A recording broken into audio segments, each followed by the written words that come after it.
Hello everyone, this is Food is a Conversation Alumni Edition. Session, let me tell you, 34 I think. Oh my god, I really hope I didn't mess up here the numbers. I cannot even follow. We are getting so many of these sessions. But yeah, let me just correct myself. Yes, 34, so I was not wrong. And today I from Cyprus, so super exciting. Before she's joining or while she's connecting, let me tell you a bit about these sessions. So, hi. I just quickly do the intro. So basically these sessions happen twice a week on Tuesdays and Thursdays. We try to do it once in the evening, once in the morning, so we can cover all of the global time, like different time zones ahead and behind GMT, because our climate shapers and alumni are all over the world. And basically, these are very casual conversations where you will get to know their stories. How did they join the ecosystem? Which educational program of the Future Food Institute did they attend? What were their main takeaways and what could they implement in their daily life afterwards? And what happened with them? What are the projects, what they are busy with right now? Are they studying or did they found a startup? Like all of the different stories. I pretty much enjoy these sessions, as you can hear already, because it's always very inspiring and also nice to see who are all the people in our ecosystem who you can connect with all over the world. So I would like to encourage everyone to post questions in the chat. We will make sure we find time before the end of the session to answer them. And now, without any further ado, I would like to introduce you, Eleni, Michael. Hello. Hi, Julia. Hi, Nice to how are see you? you. I'm great, thank you. So tell us, please, where are you dialing in from right now? I'm from Cyprus now. I'm in Very Cyprus. good. I've been here just since before the pandemic, and now I'm just based here and looking forward to returning to London sometime in the near future. Yeah. So Eleni is from Cyprus, but she spent a big amount of her life actually in the UK. We can say that now. My first question would be, tell us what is your story of becoming a food and climate shaper? Well, I first came across the Future Food Institute when I was doing my own research about, international global food systems and innovation. And then I came across the whole team and initiatives and then the academy. And I really wanted to attend the physical bootcamps in New York or in Tokyo. But of course, because of COVID, it all went online.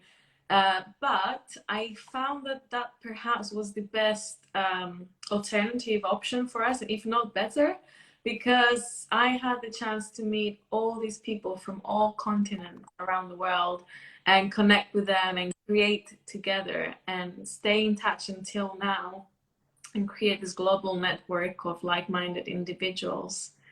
So yes, I started with you. It was 1st of July, I believe, and it lasted for the whole month. Very intense schedule, but just so rewarding. Very nice. Yeah, I still remember our conversation about Tokyo and how nice it would be if we could meet there in November. Well, those plans changed, but that doesn't mean they will never happen. So let's hope that next year we can kind of pivot back to original plans and have more in-person boot camps.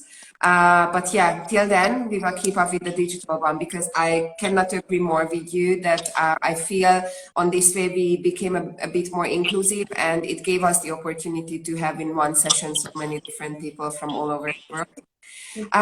So I would like to hear a bit about your background. Obviously, I know already because we had a few chats about that, but please tell the audience about your zero-based restaurant experience and then also the art gallery, what you're running in Cyprus. These are also exciting.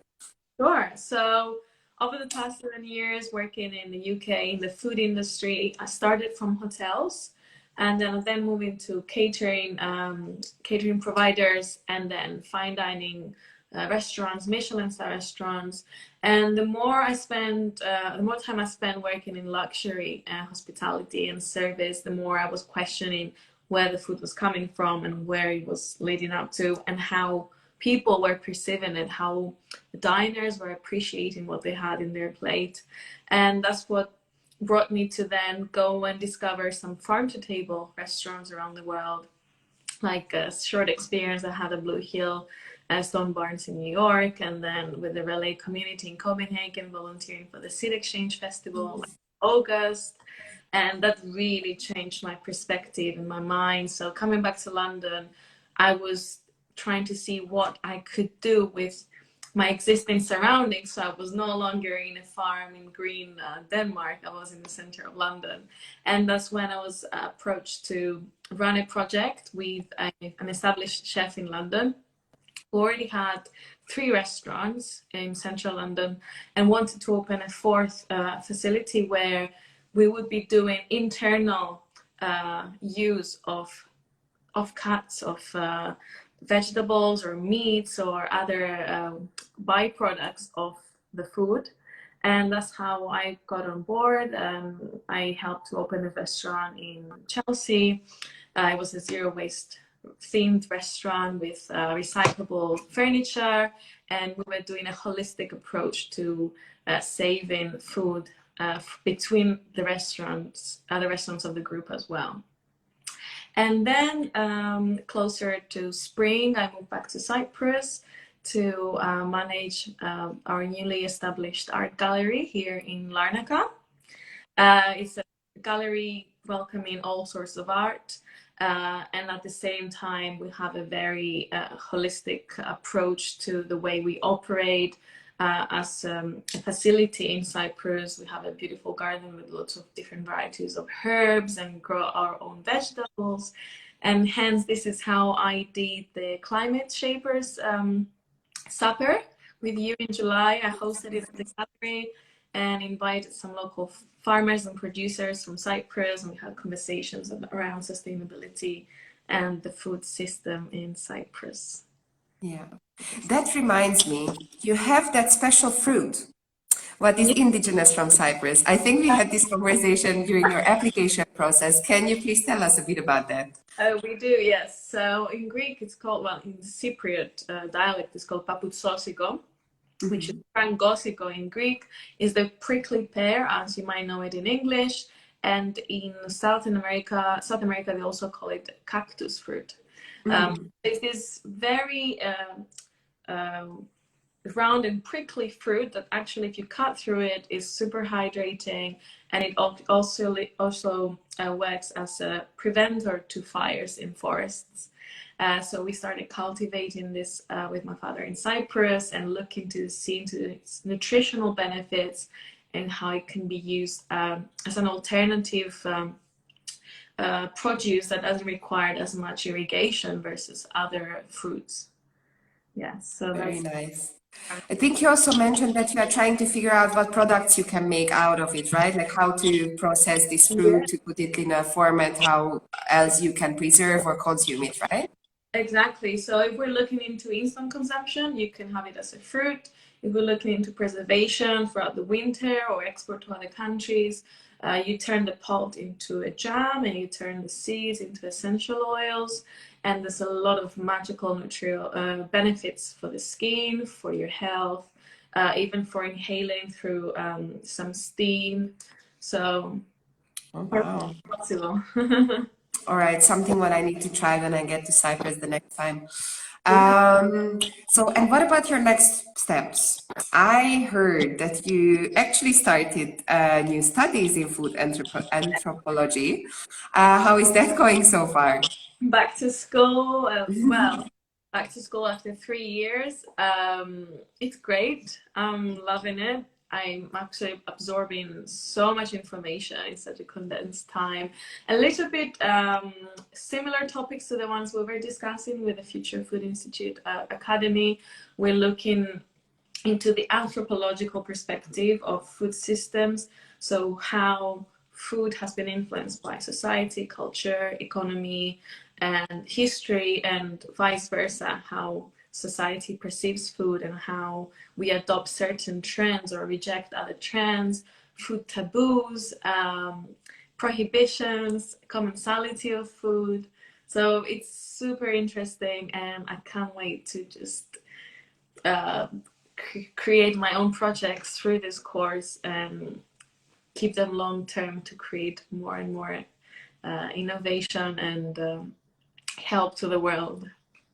Yeah, I think, well, I don't know when is the best time, but definitely it's a great time to dig deeper into this topic now that the UN also announced that next year will be around food, and all of the UN agencies will be involved in food and food system related activities.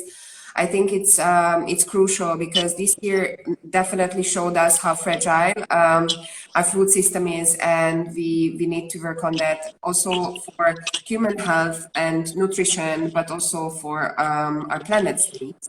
And this would bring me to my next question, which is about the learnings during the boot camp, through the Food and Climate Shaper boot camp. What were the main takeaways or the best thing what you remember back to? And could you actually apply something in the way of thinking or in the mindset what you would like to carry with you along the new studies maybe? Yes, well, absolutely. I would say that first of all, the nature of the program was designed in a way that we really developed this holistic approach to everything we were doing, because we were learning from entrepreneurs, from chefs, from academics, from different universities around the world, but also just passionate individuals who are doing, making a change in their own ways. I think the most important thing I learned through the program was this systems thinking approach. So I'm not just looking at the food I'm producing in the farm, or I'm using in the restaurant or at home, but I'm also thinking about the people who actually work to make that food happen. Labor, you're thinking of your ecosystem, your climate, what's local to you and what's not, what you should compensate for and what not, depending on seasonality and also the cost of producing that. So it was this holistic approach to food and how we're all interconnected, no matter where, whether we're in Cyprus or in India or in South America. There's always knowledge you can exchange between each other, and also facilitate projects that can be transferable from one continent to another.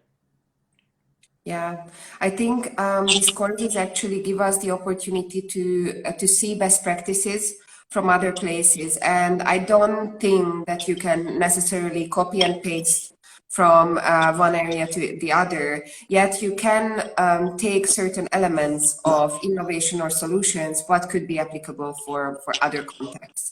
And I think I can say that also during the Food Innovation Master Program, this is something what was a great learning for me as well. And so if you don't mind, I would go through some of the activities that we had, because I think that's also very great for those who are now hesitant to apply for the next bootcamp. Maybe this is the time to convince them. By the way, I just wanted to announce to everyone, we pushed the kickoff date a few weeks back. So the next bootcamp will start on the 20th of November. So applications are still open. Don't hesitate to apply. So it is a 4-week program, and I get the question a lot of times, what level of commitment does that mean? I mean, it is still a part-time program, so people who have full-time jobs, they could participate. It also depends on how many different tracks you follow. So if we start from week 1, when you started to learn about this ecosystem learning, and then building all the exercises with the local discoveries and the climate supper on top, did you feel that it gave you a tool to actually engage with your immediate surrounding and learn more about the food system in Cyprus? Yes, 200%, because through the local discoveries as well, so where the participants are called to go and find something in their local area that's interesting to share with everyone, I actually ended up doing 3 of those. I went to a donkey farm. I learned about the nutrients of donkey milk and donkey breeding in Cyprus. I went to the largest botanical park in Cyprus, and I learned about the different varieties of herbs. And that's something that you always would love to go out to see and do, but this bootcamp just gives you the push to go and speak to people and introduce yourself and say what you're looking for and who you are and what you want to achieve. And they get excited, they get engaged, and you never know what project this might lead you to. And then my third discovery, I also did on distance with London, with a, let's say, sustainable Happy Pigs charcuterie maker, Adrian, that I spoke to on Instagram as well. And it was just a great way to reconnect months after going away. What else did I do? Well, just all these different things you can leverage your local surroundings. And through the climate supper as well, I had the opportunity to invite local farmers, which otherwise I wouldn't just invite to my house. So it was a great way to connect and have these conversations about food. Yeah. So during, I remember you actually had some of your local discoveries also participating on the climate supper. And did you see that they saw some value in sitting around this table and connecting with those people around them? Absolutely, yes. I mean, I remember the climate supper especially because not everyone that invited had previous experience in sustainability or these sort of conversations. They were just super excited by everything, and they were kept asking me questions. After that, they were asking me when I was gonna organize another event like this again. And also the producers that I invited felt like they had a voice finally, because I connected them to this platform and I said, you know, now you are in conversation with the Future Food Institute and FAO, and there's people watching us from all over the world. What is it that you want to say? And they loved that they actually had someone, well, not just someone, but this crowd of people who are interested to find out about what they're doing. Yeah, I think this is very important that we need to start giving a voice to everyone, and that was also the theme of the event we organized with the United Nations Food Systems Summit last Friday, Voices of Food Systems. Very along the day, it was again a marathon because we are very experienced in that now running 24-hour sessions online. You could really see different profiles talking about how they are trying to make their contribution to a better food future. And I really hope that eventually we will reach the point where also consumers will have a voice, and not only through their consumption or grocery choices, because for that they also have to be part of these conversations around tables. So I also enjoyed these climate suppers because some of the people had also their families, right? Like you had your family and the farmer at one table, which would, let's be honest, very rarely happen. To let them hear about their struggles and make people understand the price, the real cost of the food, what they actually eat. So then the final step of the bootcamp is the hackathon. How was that experience for you? Have you actually participated on a hackathon before? I loved it. No, it was my very first time. So for someone in the audience who hasn't done it before, it's just like a marathon of ideas that you need to pitch your topic and then get your team together and then pitch the final project. Am I saying it correctly, Julia? Yeah, almost. Yeah, that's a pretty good summary, I think. Yeah, so it was very exciting. The theme I pitched, I can say, was called Learning to Unlearn. So my aim was to re-educate people, whether they're makers of food or consumers of food, in the way they perceive and appreciate food. And then we created a team of 5 of us. I was from Cyprus, someone else was from Brazil, someone else from Spain, Italy, and Costa Rica, and we all tried to gather together, synchronize at different time zones, and actually make this project happen, at least as a starting point, which was amazing. Yeah. So on a hackathon, basically how the team starts, they start first with a very, very fast research, digging deeper, ideate, have a lot of ideas, but they then narrow down and then try to even prototype if it's possible during this time. And I remember you also connected with a food shaper who you actually already knew about before to involve him in the project. So how was that experience for you? Was he approachable? Is that something what is like what we can actually recommend to people. Don't be afraid to contact people. I mean, I contacted someone that I really admired and looked up to as my food hero, let's say, and like big influence to my career and the way I think about food.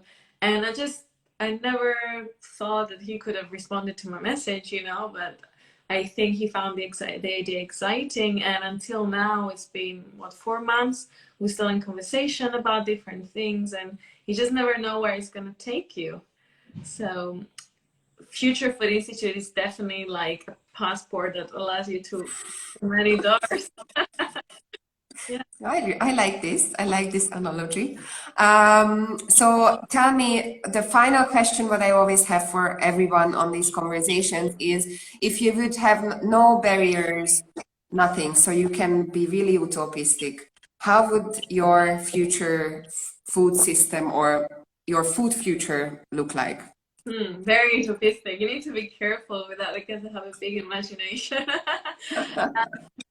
Well, I just imagine people eating together, which is very important because a lot of with my readings now, I see that commensality plays a huge role in the way that people build relationships as well. So food is a conversation for sure. Eating together, eating what's around us, what's available, not pushing for things that we don't have at a certain time and location, caring for each other, creating this holistic system of producers, handlers, and consumers of food, and just the peace, really. That sounds very good to me.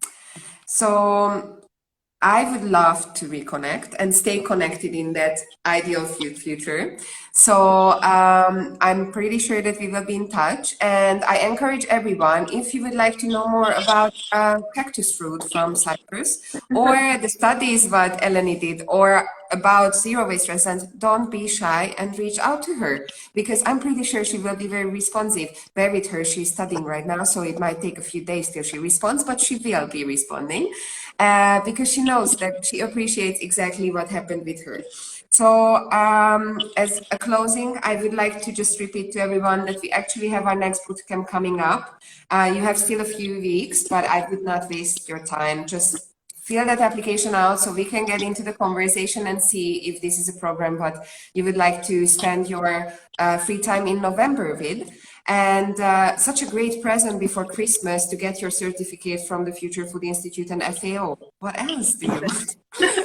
Exactly. All right. So, Eleni, thank you so much. It was super nice to see you again, and we stay in touch. For the audience, if you connected a bit later, this conversation will be saved on our IGTV, so you will be able to listen to it from the beginning, or all the 33 previous conversations as well. And stay tuned. The next conversation is on Tuesday, 8:30 a.m. Central European Time. Thank you so much. Thank you, Julia. It's been a pleasure. Ciao. Ciao.